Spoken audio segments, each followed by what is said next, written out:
آپ نے سنا ہوگا حضور نے سورہ رحمان کے بارے میں فرمایا ہے، سورۃ الرحمان عروس القرآن. یہ سورہ رحمان جو ہے یہ قرآن کی دلہن ہے. جیسے دلہن کو آپ خوشنما لباس پہناتے ہیں، آراستہ پیراستہ اس کو گہنے اور اس کو زیور پہناتے ہیں، تو جس طریقے سے سجاتے ہیں آپ دلہن کو، اللہ تعالیٰ نے ایک سورت قرآن مجید میں یہ ایسی رکھی ہے سورہ رحمان کہ اسے خوب سجایا ہے. اس میں الفاظ کا در و بست، اس کا اپنا ایک ڈیوائن میوزک ہے. وہ تو اللہ تعالیٰ قراء جو ہے خاص طور پر مصر کے قراء، اللہ تعالیٰ ان پر رحمت نازل فرمائے، ان کی خطاؤں سے درگزر کرے. جس طرح قرآن کے انٹرنسک میوزک کو انہوں نے واضح کیا ہے. واقعہ یہ ہے کہ اگر یہ لوگ نہ ہوتے، شیخ عبد الباسط محمد عبد الصمد، شیخ محمود خلیل الحصری، یہ لوگ کہ جنہوں نے قرآن کے اس غنا میوزک، یہ لفظ جو ہے آپ حیران نہ ہو کہ میں یہ کوئی شاید توہین کر رہا ہوں قرآن کی، حضور نے یہ لفظ استعمال کیا ہے. تغنو، اس قرآن کو اچھی سے اچھی خوشلحانی کے ساتھ پڑھو.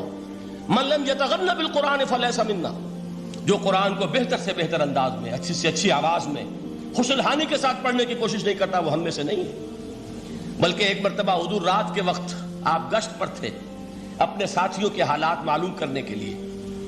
حضرت ابو موسیٰ اشعری رضی اللہ تعالیٰ عنہ ایک صحابی ہیں، ان کے گھر کے پاس سے گزر ہوا، وہ رات کو تہجد پڑھ رہے تھے، کھڑے ہوئے کیف کے عالم میں قرآن تلاوت کر رہے ہیں. حضور کو بہت پسند آئی ان کی قرات، کافی دیر تک وہاں کھڑے سنتے رہے. اب انہیں کیا پتا کون سن رہا ہے. بالکل اسی طرح سمجھ لیجئے ایک بات یاد آئی ہے، حضور فرماتے ہیں کہ جس طرح کان لگا کر اللہ قرآن کو سنتا ہے، کسی چیز کو نہیں سنتا. ہمیں نظر نہیں آتا نا، ہمیں معلوم نہیں، ہم قرآن پڑھ رہے ہیں تو سننے والا کون ہے؟ سب سے زیادہ کان لگا کر خود اللہ. یہاں اس لیے مجھے یاد آیا کہ ابو موسیٰ اشعری کو کیا پتا تھا کہ کون سن رہا ہے. وہ اپنی کیفیت میں نماز میں تہجد میں قرآن کی تلاوت کر رہے تھے، اور ظاہر بات ہے ان کے گھر ایکڑوں میں بنے ہوئے نہیں تھے، ایک ایک کمرہ، ایک ایک کوئی حجرہ، ایسے ہی تو گھر تھے نا صحابہ کے. لہذا حضور پاس سے گزرے، آواز آئی، کافی دیر سنتے رہے. اس کے بعد آپ تشریف لے گئے، صبح فجر میں ملاقات ہوئی تو حضور نے تحسین کے انداز میں فرمایا، یا ابا موسیٰ انک قد اوتیت مزمارا من مزامیر آل داؤد. اے ابو موسیٰ، تمہیں تو آل داؤد کے سازوں میں سے ایک ساز اللہ نے عطا فرما دیا ہے. جس طرح حضرت داؤد، لہن داؤدی مشہور ہے کہ جب وہ پچھلے پہر رات کو حمد کے ترانے الاپتے تھے، قرآن میں ہے کہ پرندے شامل ہو جاتے تھے ساتھ، اور پہاڑ وجد میں آتے تھے، پہاڑ بھی ان کے ساتھ شریک ہوتے تھے. تو جس طرح کا اللہ نے ان کو لہن عطا فرمایا تھا، حضور نے تحسین کے انداز میں فرمایا ہے ابو موسیٰ اشعری، اللہ نے تمہیں بھی آل داؤد کے سازوں میں سے ایک ساز عطا فرمایا. بہرحال قرآن مجید کا جو یہ میوزک ہے، قرآن کے الفاظ کا جو حسن ہے، جہاں تک حسن معنوی ہے وہ تو ہر لفظ میں ہے، لیکن یہ حسن ظاہری، حسن صوتی، حسن لفظی، یہ اپنے کلائمیکس پر آپ کو نظر آئے گا سورہ رحمان میں.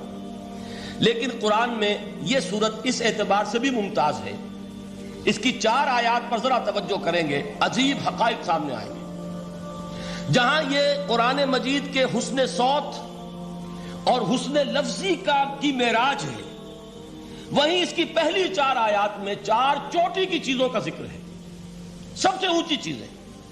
پہلی آیت کیا ہے؟ الرحمن. ایک آیت ہو گئی. رحمان کیا ہے؟ اللہ کا نام ہے.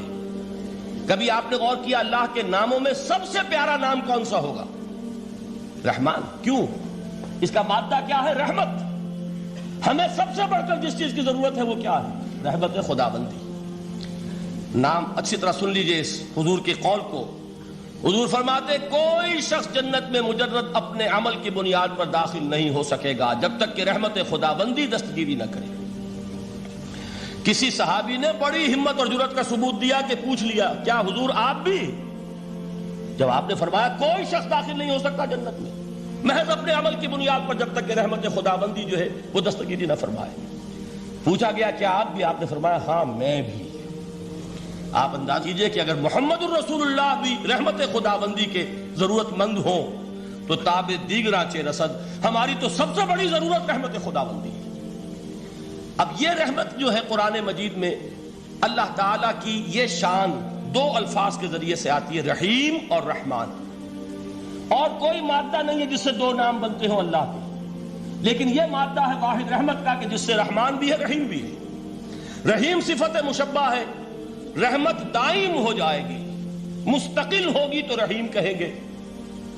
اور رحمان، اس میں رحمت کی ہے وہ شان ہے کہ جیسے ٹھاٹھے مارتا ہوا سمندر ہو، ہیجان کی کیفیت، طوفانی کیفیت، رحمت خداوندی کا طوفانی جوش، وہ ہے رحمان. آپ تو رہتے اس علاقے میں ہیں، آپ کو معلوم ہے عرب اگر بھوکا مرا جا رہا ہو تو کیا کہے گا؟ انا جوعان. پیاسا مرا جا رہا ہو انا عطشان.